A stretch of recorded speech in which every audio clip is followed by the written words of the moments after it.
Hello tout le monde, j'espère que vous allez bien. On se retrouve aujourd'hui dans une nouvelle vidéo pour la DT Pebbles et aujourd'hui je vous propose de réaliser une petite boîte à tiroirs pour la fête des mères.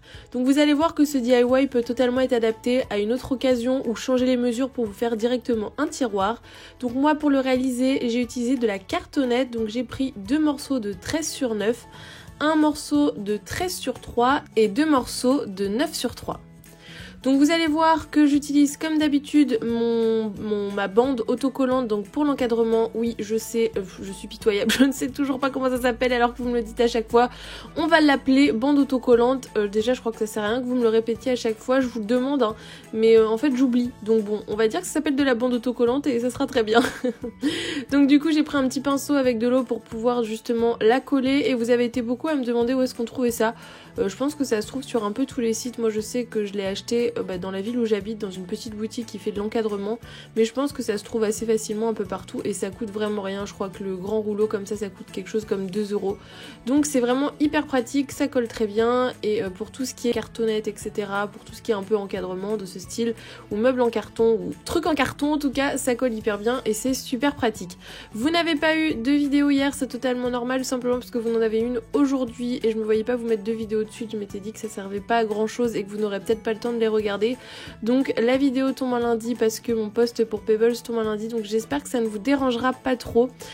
J'étais très contente de faire ce petit DIY parce que la fête des mères c'est quand même quelque chose qui me tient vraiment à cœur parce que voilà, moi ma maman c'est quelque chose de très important pour moi, vous le savez, et du coup je pense que je lui glisserai son petit cadeau de fête des mères dans cette boîte-ci parce que je vois pas l'intérêt pour moi de la garder vu que ça, vous allez voir que ça va être écrit maman dessus, donc voilà, pas d'intérêt de la garder et je trouve que ça fait un super cadeau et ça change un peu des emballages tout faits ou des papiers cadeaux un peu faits à l'arrache ou même des sacs que vous donnent directement les magasins. Je trouve que ça fait un petit côté un peu plus personnalisé et il y a aussi l'attention qui montre que vous avez passé du temps qui je trouve qui est vraiment hyper sympa. Du coup j'ai recouvert toute ma boîte, donc je vous ai mis en accéléré les étapes mais je pense que toutes ces genres d'étapes, si vous suivez mes vidéos vous avez l'habitude, donc c'est pour ça que je vous les mets maintenant en version rapidos, mais n'hésitez pas à faire des ralentis ou à faire des pauses comme je vous dis à chaque fois si jamais vous avez besoin. Oui, je voudrais revenir sur quelque chose qui me fait vraiment hyper plaisir en ce moment, je dirais depuis 1 mois ou 2, vous recréez énormément de mes tutos, ou alors avant je les voyais pas passer parce que là vous m'identifiez très souvent sur Instagram et je voulais vraiment vous dire que ça me fait hyper plaisir de voir ce que vous arrivez à faire après avec mes vidéos, parce que souvent vous avez des idées, mais vous avez de super idées pour réadapter les tutos, pour les transformer à votre sauce etc, donc franchement ça me fait toujours hyper plaisir de voir ce que vous faites. J'essaye un maximum de vous les republier dans mes stories pour que les autres personnes de la communauté puissent profiter de votre travail et de voir un petit peu vos idées etc, donc vraiment un grand merci de vous impliquer autant là-dedans, ça me fait super plaisir et je suis très contente de pouvoir vous donner des idées de création. Donc comme vous le voyez je recouvre ma boîte, donc comme d'habitude j'utilise maintenant du double face, voilà, j'utilise plus ma colle tombeau, ça reviendra hein, je pense que c'est par passe, sachant que là j'utilise le double face que j'ai acheté à version scrap et vous allez voir que pendant toute la vidéo, mais vraiment toute la vidéo, je vais galérer à le décoller. Je sais pas si ça vient de la qualité du double face ou si c'était juste que ce jour-ci c'était pas le bon jour, mais comme j'ai pas d'ongles, à chaque fois je galère à décoller la partie rouge en fait du double face. Et c'est vrai que du coup à chaque fois je perds un temps fou à faire ça, mais je trouve quand même que les finitions sont plus propres avec du scotch. Tout simplement parce que je fais partie de la team un peu cracra et c'est vrai qu'avec la colle blanche j'ai tendance à en mettre un peu plus partout, donc pour l'instant j'utilise cette méthode. Pour moi il n'y a pas de meilleure méthode, les deux fonctionnent très bien, j'ai utilisé la colle blanche pendant très longtemps, maintenant le double face, donc faites vraiment comme ça vous arrange, comme vous avez l'habitude de faire, et vous voyez que j'ai toujours mon plioir d'amour que j'aime tant. J'ai vu que j'avais fait craquer Maggie pour ce plioir, mais c'est vrai qu'il est trop bien franchement, si vous avez un investissement à faire dans un plioir, prenez celui-ci. Et du coup on va s'attaquer au tiroir. Alors pour le tiroir j'ai pas de mesure type à vous donner, tout simplement parce que j'y suis allée en testant vraiment à l'intérieur de ma boîte, j'ai recoupé plusieurs fois etc. Je vous conseille de faire comme ça pour être sûr que votre tiroir passe bien, parce que des fois à 1 mm ou 2 de décalage le tiroir reste coincé, donc ne vous fiez pas à des mesures vraiment, prenez vos bandes, essayez-les, si c'est trop grand recoupez etc. Enfin c'est vraiment un petit micmac à faire. C'est vrai que le tiroir c'est peut-être la partie un petit peu compliquée de ce DIY parce qu'il faut pas se louper au niveau des mesures. Moi j'ai fait le choix aussi de pas faire le fond du tiroir tout simplement parce que le tiroir n'est pas fait pour être complètement enlevé, je vais glisser un petit cadeau dedans, donc je voyais pas l'intérêt de faire le fond. Et au niveau de la base en bas du tiroir, donc au niveau du rectangle que j'aurais pu faire. Je l'ai fait en version aussi papier pour éviter de rajouter encore une fois de l'épaisseur avec de la cartonnette, sachant que ce qui va être à l'intérieur ne va pas être très fragile. Donc ça vraiment adapté comme vous le souhaitez, un petit peu comme vous voulez en fonction de ce que vous allez mettre dans votre boîte. Mais s'il y a une étape qui est peut-être un peu compliquée au niveau de ce DIY, c'est l'étape du tiroir. Mais une fois qu'il est fait, on est tranquille.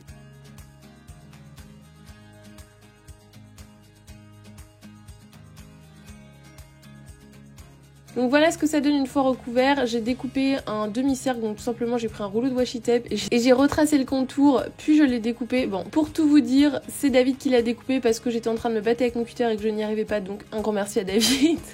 Et du coup ensuite on va s'attaquer à la déco de la boîte, bien sûr ma partie préférée.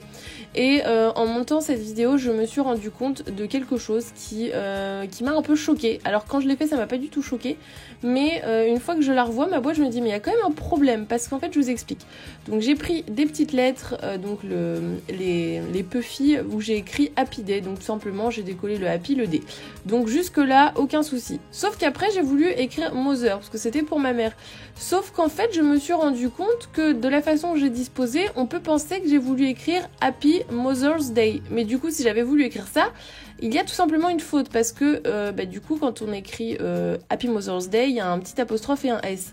Donc voilà, je me suis dit en fait, la façon dont tu as voulu disposer, parce que moi je voulais juste écrire Happy Day et maman, mais la façon dont je l'ai mis, on a l'impression que j'ai voulu écrire Happy Mother's Day et que du coup j'ai fait une faute. Donc voilà, je sais pas si je vais le remodifier ou si du coup je vais peut-être ajouter juste un S et puis un apostrophe parce que du coup c'est vrai que ça me choque maintenant. Alors que quand je l'ai fait sur le coup, comme j'avais vraiment mon idée en tête, ça m'a pas forcément choqué. Donc n'hésitez pas à me dire si vous ça vous choque. Mais du coup on a l'impression que j'ai fait une faute d'orthographe. Voilà, donc je voulais partager ça avec vous parce que c'est vrai qu'en faisant le montage je me dis mais non, ça va pas du tout. Donc du coup une fois que j'ai découpé mon papier, je vais le coller avec des mousses. Donc j'utilise toujours mes petites mousses de chez American Craft. Il me reste plus beaucoup, je crois que c'est ma dernière planche, donc il va falloir que j'en recommande. Pour tout vous dire, comme c'est American Craft qui me les a envoyés, je me suis pas penchée sur la question, donc j'espère que je vais en trouver sur Craftelier ou sur un autre site parce que du coup je suis un peu en galère de mousse 3D, sachant que j'ai une surconsommation des mousses 3D. Il va falloir que j'en trouve quand même assez vite. Donc du coup j'ai collé ma petite feuille et ensuite je vais m'amuser à mettre pas mal de petits embellissements. Alors je vous dis pas mal, mais j'y suis quand même allée doucement, tout simplement parce que je voulais vraiment qu'on voit mon titre et du coup je voulais pas que ce soit non plus noyé dans la masse d'embellissements, chose qui arrive très vite avec moi vu que j'aime bien les petites accumulations de choses. Donc vous allez voir que j'ai cherché un petit peu partout, donc dans mes die cuts, dans les stickers, etc. Donc comme je vous dis, je prépare jamais mes projets à l'avance, j'y arrive pas. Tout simplement, je le fais au fur et à mesure avec vous en vidéo.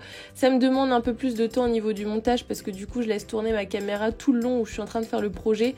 Mais c'est vrai que c'est comme ça que je fonctionne. Donc vous voyez des passages où je suis en train de chercher.